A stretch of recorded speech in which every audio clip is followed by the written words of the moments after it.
Maligayang pagdating sa ating klase, mga bata. Kumusta kayo? Magaling. Bago tayo magsimula sa ating klase, maaari ba tayong tumayo at manalangin? Bago yan, kayahin mo muna ang aking gagawin. 1, 2, 3, 4, 5.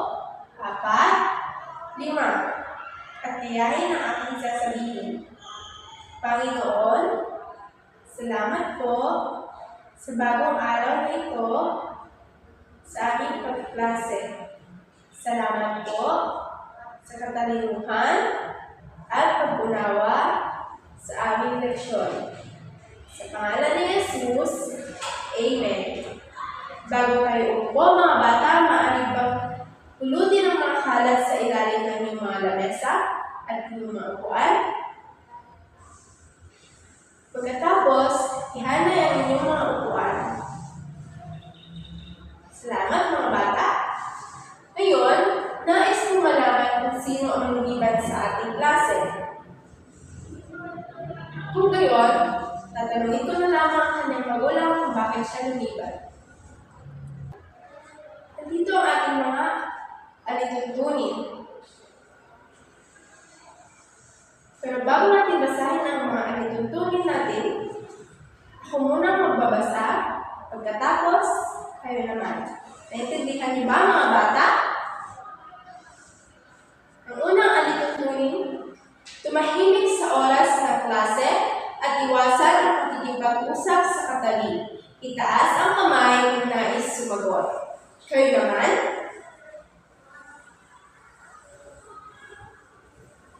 Pangalawa, maupo ng maayos at iwasan ang pagtayo kung hindi kailangan. Kayo naman? Pangatlo, makinig sa guro at sa mga kaklase kung nagsasalita. At panghuli, makilahok sa talakayan at mga pangkatang gawain. Ngayon, mga bata, gusto mo bang umawit? Kung gayon, tayo lahat ay tumayo at awitin ang Ako ay Masaya. Alam niyo ba to, mga bata? Ang awitin Ako ay Masaya? Kung gayon, ako muna ang kakanta, pagkatapos kayo naman, at pagkatapos ninyo, awitin natin ng sabay-sabay. Naintindihan niyo ba, mga bata?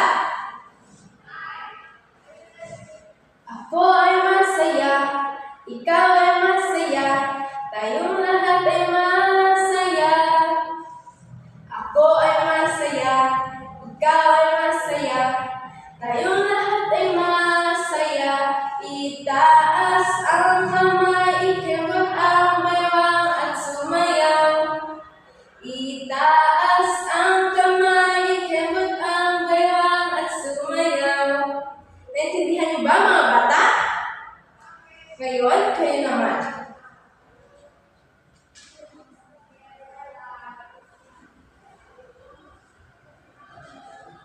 Magaling, mga bata. Ngayon, sabay-sabay natin awitin ang Ako ay Masaya. Ako ay masaya, ikaw ay masaya, tayong lahat ay masaya. Ako ay masaya, ikaw ay masaya, tayong lahat ay masaya. Itaas ang kamay, ikembot ang baywang at sumayaw. Itaas ang kamay, ikembot ang baywang at sumayaw. Yan, salamat, mga bata. Maaari na kayong umupo. Ngayon, ito naman ang ating mga layunin. Gaya ng ginawa natin sa mga alituntunin, ako muna unang mabasa at pagkatapos, kayo naman. Naintindihan niyo ba, mga bata? Ito ang unang layunin natin. Natutukoy ang mga salitang pamalit sa ngalan ng tao. Kayo naman?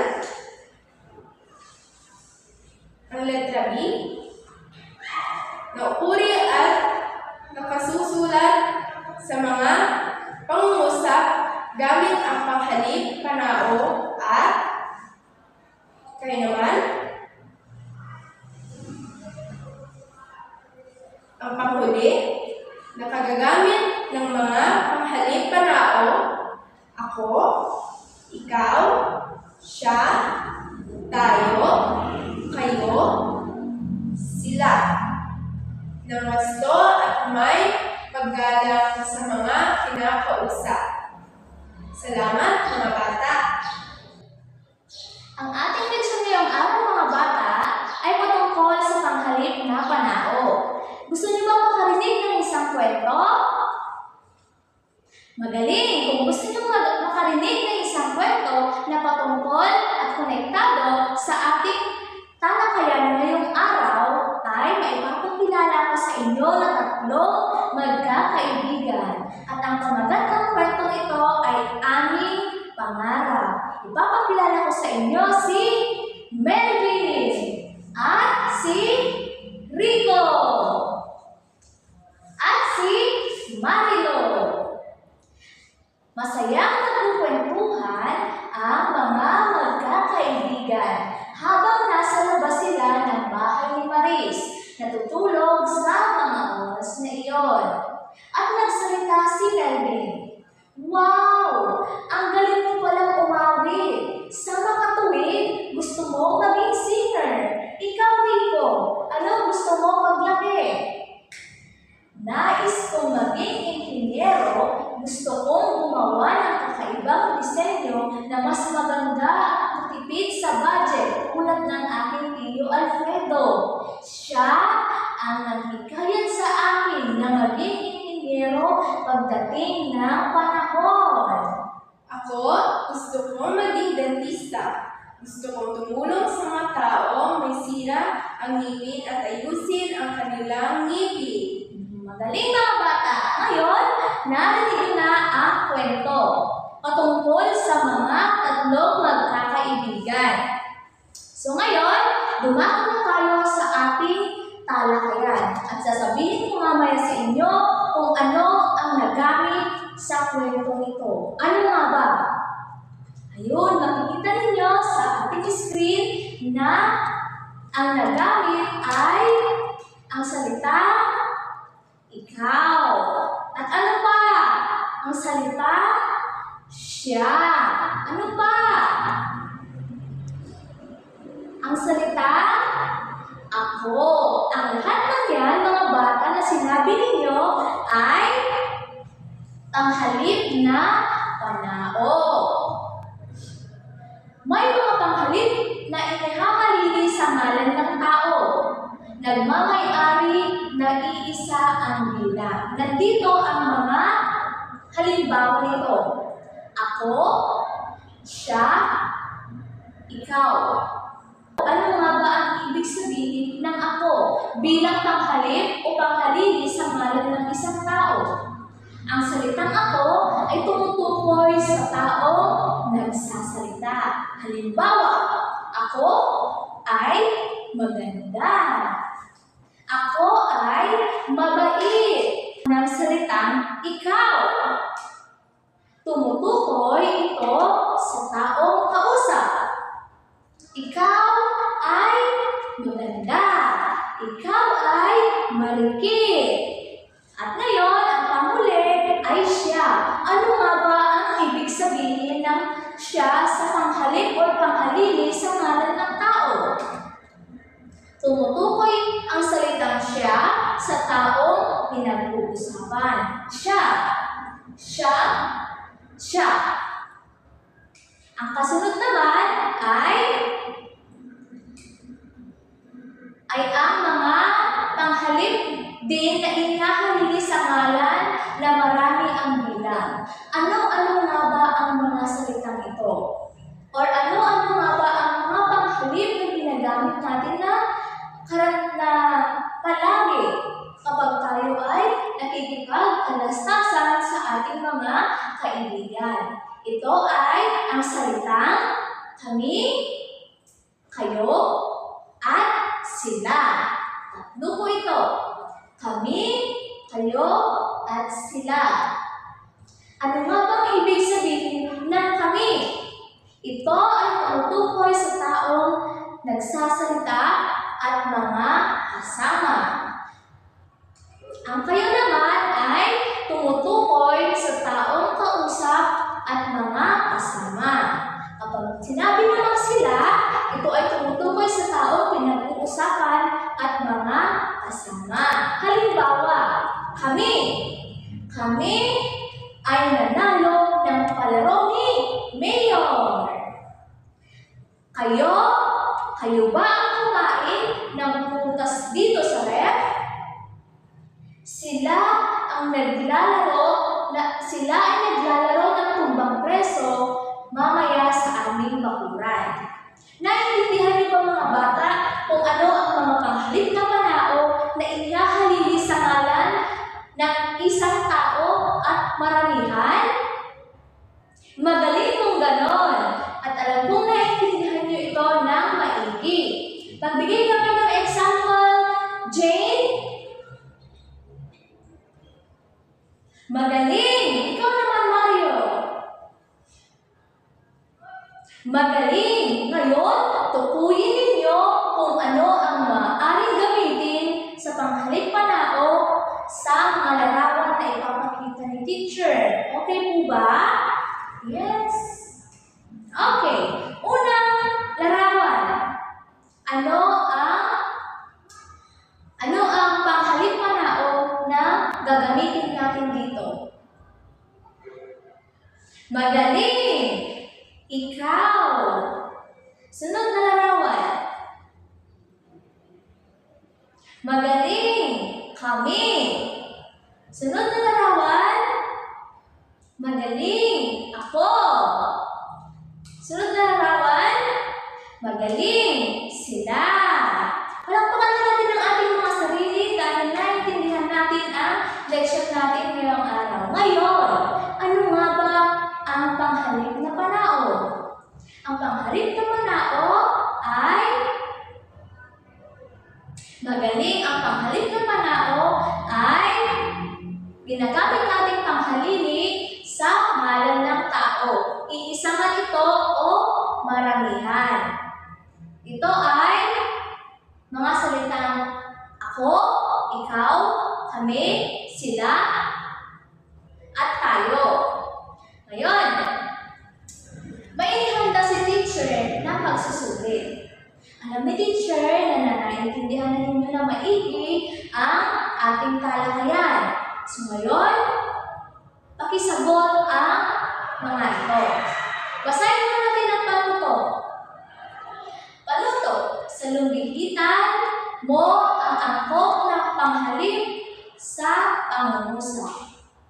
Number 1, si Nash at ako ay pumunta sa aming nasal. Kami, tayo, o kayo ay kumain doon. Ano ang gagamitin natin? Kami, tayo, o kayo?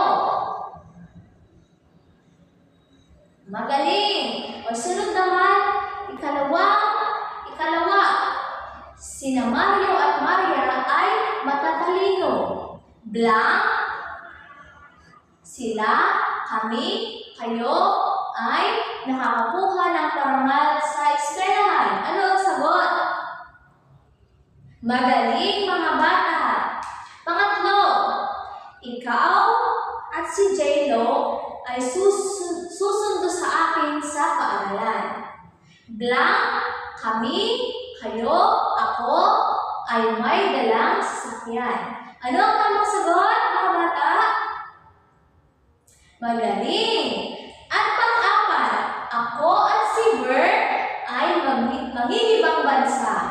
Blank, ay sasakay kami ng barko. Blank, kami, kayo, sila ay sasakay ng barko. Ano ang tamang sagot, mga bata? Tama! Magaling!